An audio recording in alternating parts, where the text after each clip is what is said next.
Palmetto Political Stock Index, the 5th of November 2023. FITSNews. It was Statement Saturday on the college football gridiron last weekend, with numerous undefeated, highly ranked teams facing stiff challenges from ranked opponents.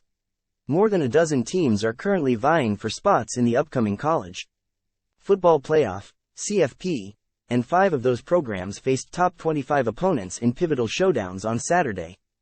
If you don't follow college football, none of that will make much sense to you, nor is it likely to matter that much to you. But there's a similarly fierce process of elimination unfolding in presidential politics that should matter very much to you, no matter what sport you follow.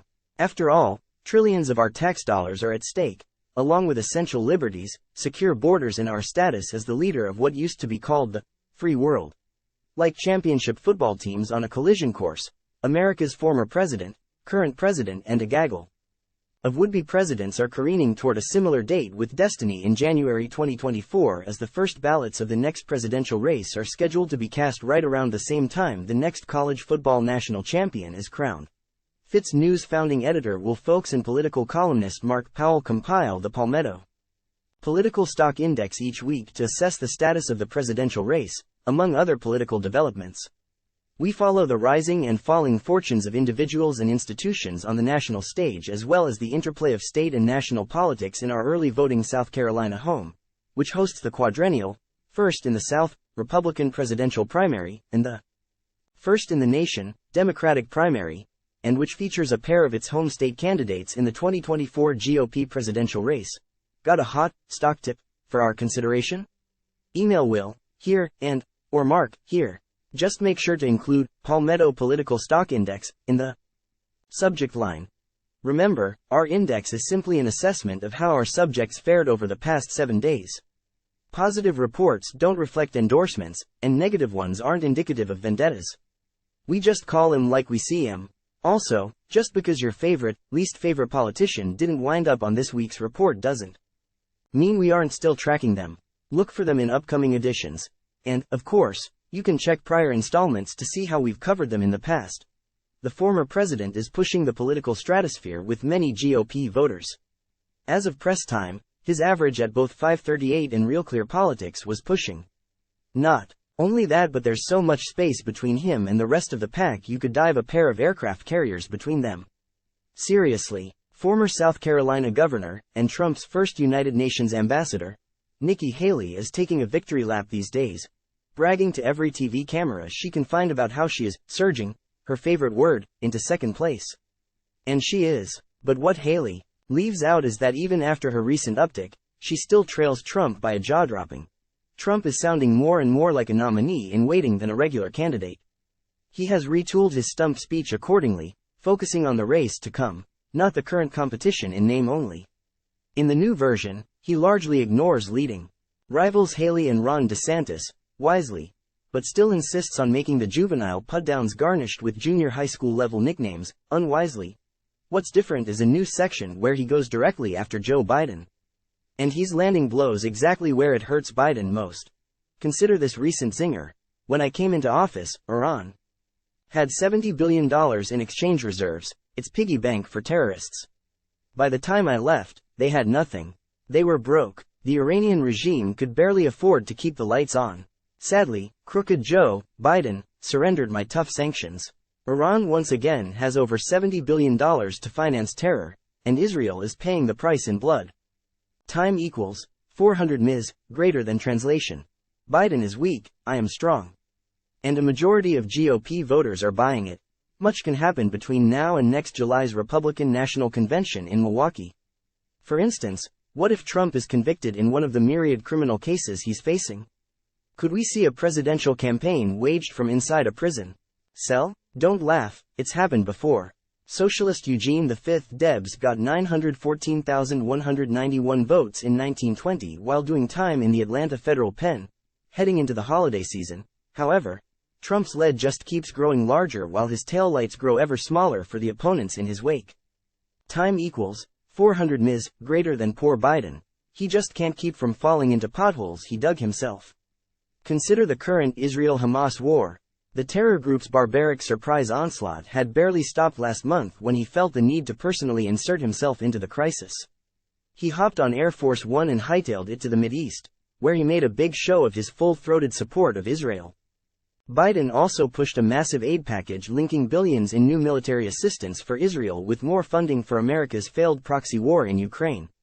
But Biden got ahead of the woke, progressive wing of the Democratic Party, his base of support, which includes broad swaths of voters who support Palestine. Now there's political hell to pay as a result. The Democrats' left flank is growing increasingly angry at their standard-bearer. Congresswoman Rashida Tlaib of Michigan went so far as to declare Biden supported what she called a Palestinian genocide. Mr. President, the American people are not with you on this. 1, she said, we will remember in 2024.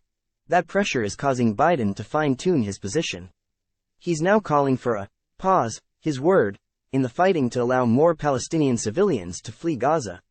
Israel's Benjamin Netanyahu rejected that call, saying Israel would not consider suspending its offensive until hundreds of hostages held by Hamas are first released, but the progressives' impatience is boiling.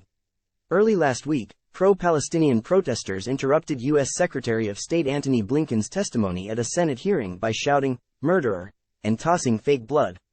Will we see similar scenes at Biden campaign events soon? Or at the White House?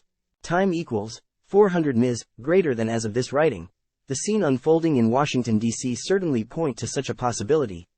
Oh, Biden also had a terrible employment report and brutal consumer confidence data land on his desk last week. Further evidence, Bidenomics is not only failing, but failing to fool voters. Say what you will about the former Palmetto state governor, but she doesn't beat around the bush. Are you ready to endorse me yet? She demanded, semi-jokingly, of New Hampshire Governor Chris Sununu last week. On Thursday, the Granite State governor was escorting Haley on a courtesy swing through his little corner of New England. He did the same with Ron DeSantis the week before. Haley was peppy and upbeat, and with good reason. After all, the Des Moines Register had just released a poll showing her in second place in early voting Iowa. Haley is also on the upswing in New Hampshire as well as in her home state of South Carolina, where a new CNN survey released last week showed her drawing support. That's more than twice her nearest, non-Trump, rival. The problem for Haley? Trump received in the same South Carolina poll, meaning if every other Republican dropped out and endorsed Haley, she still couldn't overtake him. In her own backyard, it's increasingly coming down to a numbers game. And the math is looking increasingly fuzzy for Haley as Trump's aforementioned lead extends. Something else to consider as Haley's comet continues its ascent? NBC News filed a report late Friday noting Haley bailed on a critical Florida presidential event.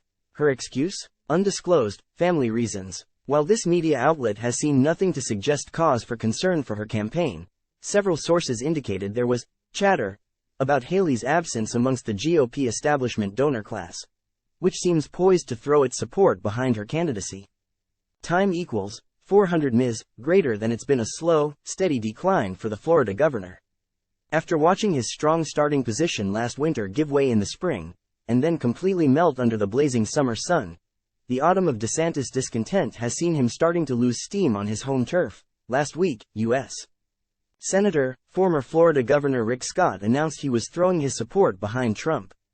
Adding insult to injury, Trump stole the show last weekend at the big Florida Freedom Summit in Kissimmee. This event was packed with some GOP activists, elected officials and hardcore party faithful, the very core of Republican insiders who are the lifeblood of a winning primary campaign. Trump put on such a tour de force some Republican state legislators even flipped their DeSantis endorsements to the former president, right under DeSantis' nose. All of this comes, of course, amid the aforementioned Nikki Haley surge, which has put DeSantis further on the defensive. Against this grim backdrop, though, came sudden burst of good news. As our index was going to press on Sunday afternoon came news that Iowa Governor Kim Reynolds would be endorsing her Florida counterpart over Trump.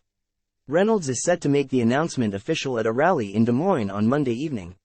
You've got to admire Reynolds' tenacity, knowing she's now in for 9 weeks of snarky insults from the candidate she spurned. Reynolds' endorsement is literally a lifeline tossed out amid a sea of trouble for DeSantis. Will it be enough to see him across the finish line in Iowa's January 15th GOP caucus? It better be, because minus that, she'll have to remind the last person to leave DeSantis HQ to turn out the lights. Some big elections are scheduled for this week, And I'm not just talking about a high-profile tilt in South Carolina's Holy City.